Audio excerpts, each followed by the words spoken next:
Hello friends. मैं जुसल से फिर आया हूँ आपके लिए एक नया चैप्टर लेके, जो है सोशल और पॉलिटिकल लाइफ का chapter number 2, government role in health. ठीक है, मैं आपको इसका हैंड रिटन नोट्स भी दूंगा जो मेरे द्वारा बनाया गया है।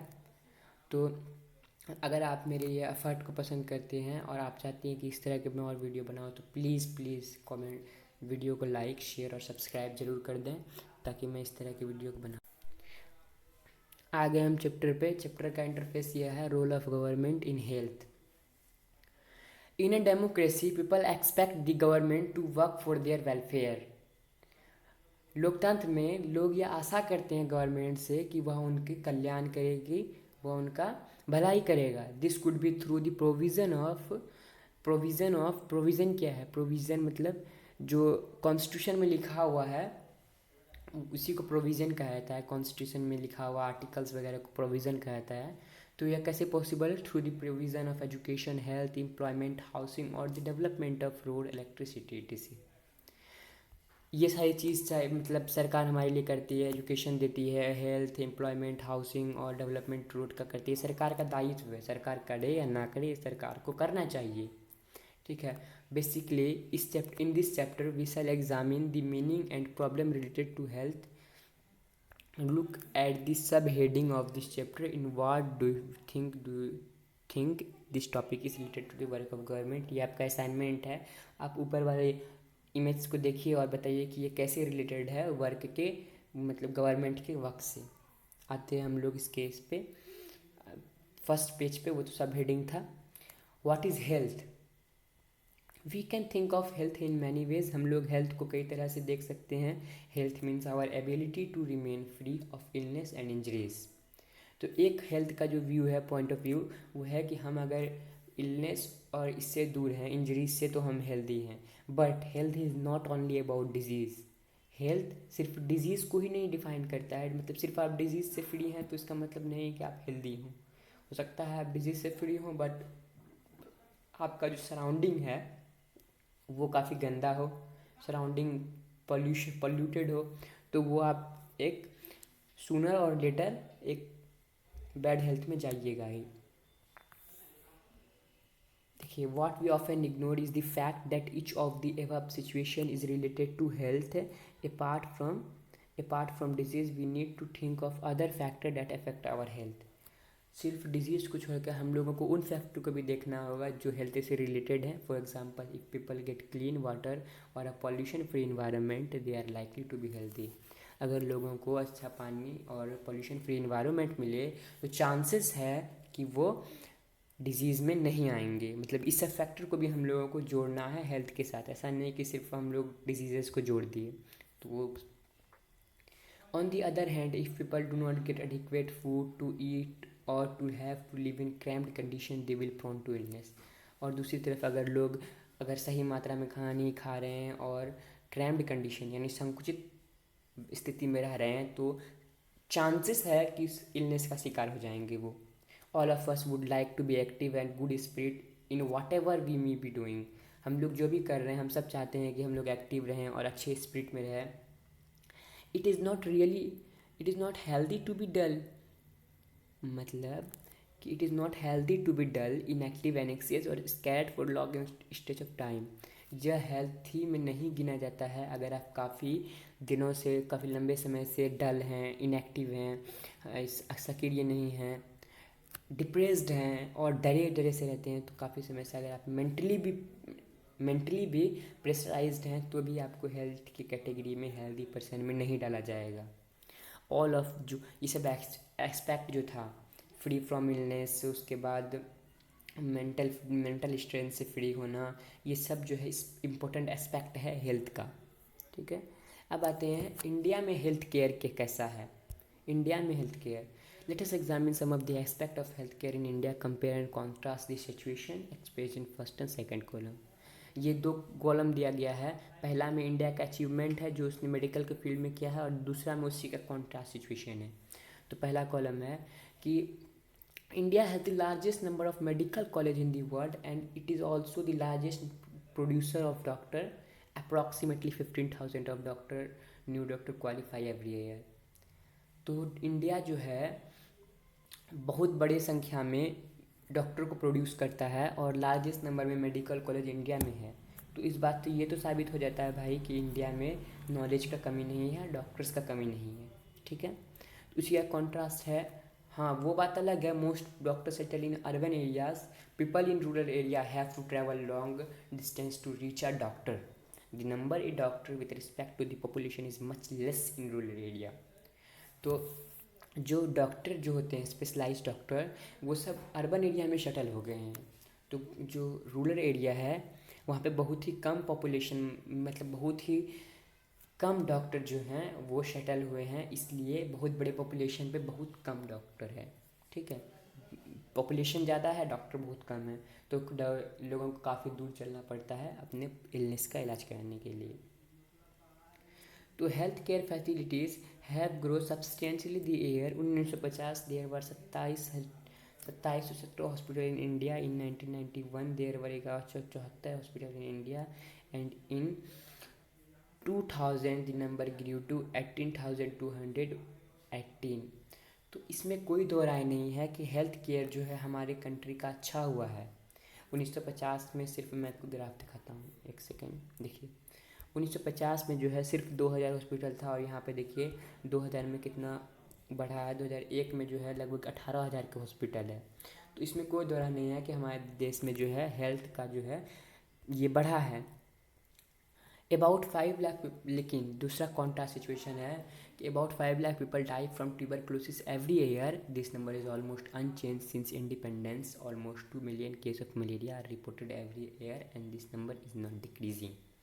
जब से मतलब देखिए, एक तरफ तो है कि हमारा देश में हॉस्पिटल्स बढ़ रहा है, हेल्थ केयर बढ़ रहा है, लेकिन दूसरी तरफ है कि इंडिपेंडेंस में भी वही 5 लाख जो है लोग मरते थे ट्यूबरक्लोसिस से और वो नंबर अभी भी नहीं घटा है। तो हम कैसे मान लें कि हेल्थ केयर बढ़िया हुआ है। ठीक है, 2 मिलियन केस जो है मलेरिया का रिपोर्ट होता था हर ईयर, लेकिन वो अभी मतलब वही है, इंडिपेंडेंस में भी वही था और अभी तक वही है। तीसरा पॉजिटिव कंडीशन है, India get a number of medical tourist from many country, they come to for treatment in some of the hospital in India that compare with the best in the world. मतलब बहुत सारे medical tourist भी आते हैं अलग अलग country से India में, इसलिए आते हैं क्योंकि जो हॉस्पिटल इंडिया का बेस्ट में गिना जाता है वहाँ पे ट्रीट करवाने के लिए। वहीं दूसरी तरफ ये है, we are not able to provide clean drinking water to all. 21% of all communicable disease water borne, for example diarrhoea, worm, hepatitis etc। हम लोग जो है अभी तक बेसिक चीज़ नहीं, जो क्लीन ड्रिंकिंग वाटर है उसको नहीं अवेलेबल करा पा रहे हैं अपने पूरे पब्लिक को, ये उसका कॉन्ट्रास्टिंग सिचुएशन है। और 21% जो है टोटल कम्युनिकेबल डिजीज़, ध्यान से सुनिए, 21% टोटल वाटर बॉर्न है। इसका मतलब कि हम लोग तो पूरी तरह फेल हैं अपने, मतलब जो जनता है वो हमारी क्लीन ड्रिंकिंग वाटर नहीं पी रही है।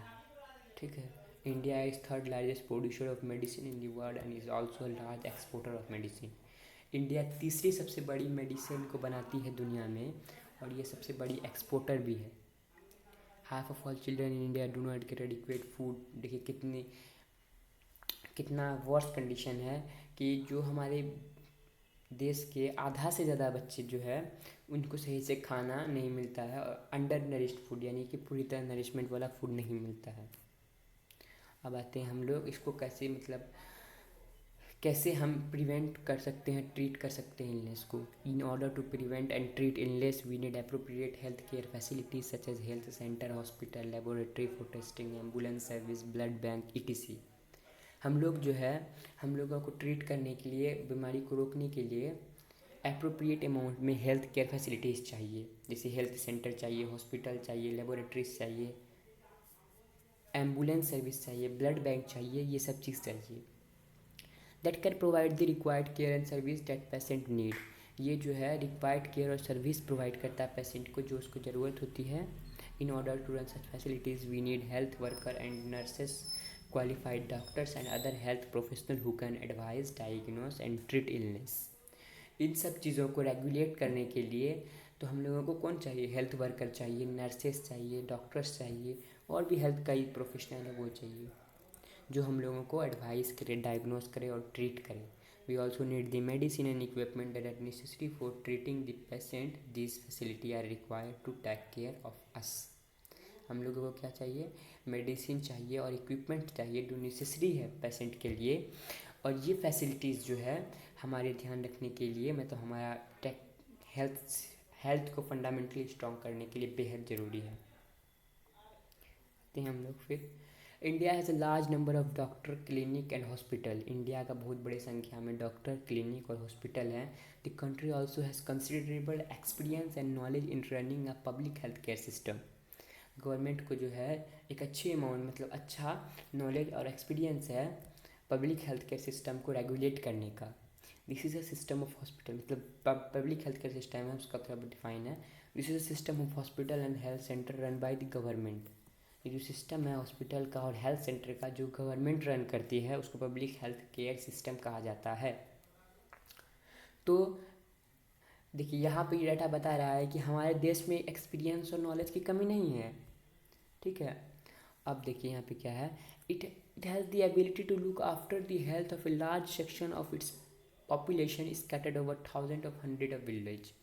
हम लोगों के पास एबिलिटी है to look after the health, उन लोगों का ध्यान रखने के लिए जो मतलब जो पॉपुलेशन इधर उधर बिखरा हुआ है, सैकड़ों हज़ारों गाँवों का पॉपुलेशन का हम लोगों हेल्थ को मेंटेन कर सकते हैं। इसमें कोई दो राय नहीं है, क्योंकि हम लोगों के पास वो एक्सपीरियंस है, वो नॉलेज है, तो हम लोग ये कर सकते हैं।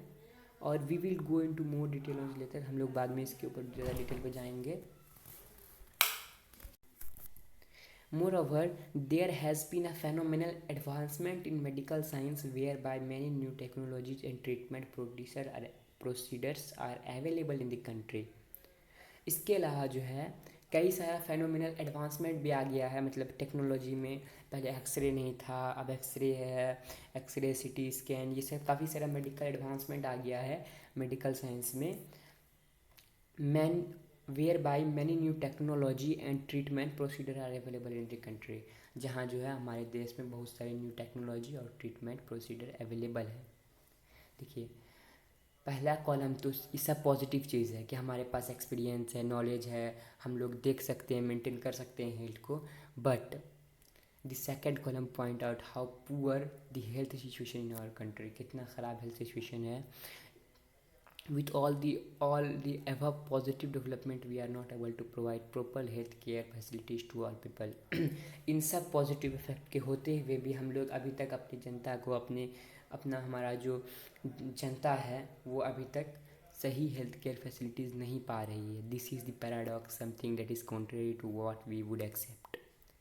ये ऐसा, अब ये पैराडॉक्स मत बना लीजिएगा, ये रूढ़िवादी, मतलब ये सोच। आप देखिए किसी को आप भी पूछिएगा कि हेल्थ केयर सिस्टम क्या है, पॉलिटिशियन को खासकर, तो वो बोलेगी something that is contrary to what we would accept, ठीक है। हम लोग जो एक्सेप्ट करते हैं उससे चीज़ थोड़ी भिन्न होती है। ये वो लोग मतलब बोलेंगे ऐसा अपने को एक्सक्यूज़ देने के लिए, जबकि ऐसा नहीं है, ये गलत है, ये पैराडॉक्स है। हमारी कंट्री के पास सब कुछ है, पैसा है, उसके बाद नॉलेज है, एक्सपीरियंस है, तो क्यों नहीं हमारी कंट्री, क्यों उसका अपोजिट हम लेंगे, ठीक है। हम उतना कर सकते हैं जो हमारा विज़न है, मतलब हम अच्छी फैसिलिटीज़ प्राप्त दे सकते हैं जनता को, लेकिन क्यों नहीं दे पा रहे हैं? क्योंकि जितना भी डॉक्टर बने अधिकतर अर्बन एरिया में सेटल हो गए। तो जो गांव की आबादी है, जिसमें इंडिया की अधिकतर आबादी बसती है, वो तो वंचित रह गया डॉक्टर से। आपको इमरजेंसी ट्रीटमेंट पड़ा तो वो आप ये नहीं हो रहे हैं। शहर में हेल्थ केयर सेंटर है, वहाँ पे सिर्फ डॉक्टर, नर्स और हेल्थ सेंटर है, वो भी कहीं कहीं पे है। अरे ऐसा नहीं है कि हर एक गांव में आपको मिल जाएगा हेल्थ सेंटर। ठीक है, आगे चलते हैं। Our country has the money, knowledge and people with the experience but cannot make the necessary health care available to all. ठीक है, हमारे देश के पास सब कुछ है, लेकिन फिर भी वह नेसेसरी हेल्थ केयर नहीं अवेलेबल करा रही है सबको। In this chapter we will look at some of the reason for this. इस चैप्टर में हम लोग कुछ रीज़न पढ़ेंगे इस चीज़ का। तो आते हैं हम लोग story of Hakim Sheikh. Hakim Sheikh was the member of Paschim Bangal Khet Mazdoor Samiti and organisation of agriculture labour in West Bengal. Hakim Sheikh एक मेंबर थे पश्चिम बंगाल खेत मजदूर समिति के। एक ऑर्गेनाइजेशन है जो एग्रीकल्चर एक्टिविटी को वहाँ पे ये करता है, रेगुलेट करता है। One evening in 1992, he accidentally fell off a running train and suffered head injuries. He was in a very serious condition and needed immediate treatment. तो 1992 में क्या हुआ, एक शाम को वो अचानक गिर गए एक चलती हुई ट्रेन से, बहुत ही ज़्यादा चोट लग गया उनके सर में और वो एक सीरियस कंडीशन में थे और इमीडिएट उनको ट्रीटमेंट चाहिए था। ठीक है, he was taken to a government hospital in Kolkata but they refuse to admit him because they did not have a spare bed. Another hospital did not have the facility or specialized doctor necessary for this treatment. In this way, he spent 14 hours in critical state and was taken to 8 different government hospitals, but none of them admitted him. इस critical situation में जो है वो गए government hospital में कोलकाता के, वो उन लोगों ने ये कहकर मना कर दिया कि हमारे पास तो बेड ही नहीं है, हम कैसे आपको रखेंगे. ठीक है, दूसरा हॉस्पिटल ने ये कहकर मना कर दिया कि हमारे पास आप रहिएगा भी तो क्या फ़ायदा, हमारे पास ना फैसिलिटी है ना स्पेशलाइज्ड डॉक्टर है. ठीक है, ट्रीटमेंट के लिए. इस तरह जो है वह 14 आवर्स क्रिटिकल स्टेट में गुजारी. ठीक है, और 8 अलग अलग सरकारी अस्पताल में उनको भेजा गया, किसी ने उनको नहीं लिया, किसी ने उनको एडमिट नहीं किया. Finally he was admitted in a private hospital. When he receive treatment he spend a lot of money on his treatment. Angry and upset over the indifferent attitude of all the hospital that refuse to admit him, Hakim Sheikh and PBKMS filed a case in the court. ठीक है, तो इस तरह जो है जब उनको कोई भी गवर्नमेंट हॉस्पिटल नहीं लिया तो उनको प्राइवेट हॉस्पिटल में शिफ्ट किया गया, जहाँ पे उनका ट्रीटमेंट हुआ और बहुत सारा रुपया उनका खर्चा हुआ. तो वो काफ़ी अपसेट और गुस्सा में थे कि आखिर हमको रिफ्यूज़ करने से एडमिट क्यों नहीं किया, रिफ्यूज़ क्यों कर दिया एडमिट करने से. तो हकीम शेख और पश्चिम बंगाल किसान मजदूर समिति, खेत मजदूर समिति जो है एक केस फाइल कर दिया कोर्ट में गवर्नमेंट के अगेंस्ट. हाँ, ये सही बात है कि देखिए कॉन्स्टिट्यूशन में क्या प्रोविज़न है कि गवर्नमेंट जो है health care necessary health care facilities अपने हर एक पब्लिक को प्रोवाइड कराएगी. ठीक है, लेकिन उसमें ये फेल हो गई क्योंकि हकीम शेख 8 अलग अलग अस्पताल में नहीं एडमिट किया गया. तो ये उन्होंने केस फाइल किया, तो ये कुछ गलत नहीं था. ठीक है, एक सेकेंड. अब हम लोग आज इस चैप्टर को यहाँ पे स्टॉप करते हैं. काफ़ी और इसमें 2-3 पेज है, वो हम लोग नेक्स्ट दिन पढ़ेंगे. Please like share and subscribe so that I make more video like this please. और नाउ हम लोग इस चैप्टर को आप क्लोज करते हैं.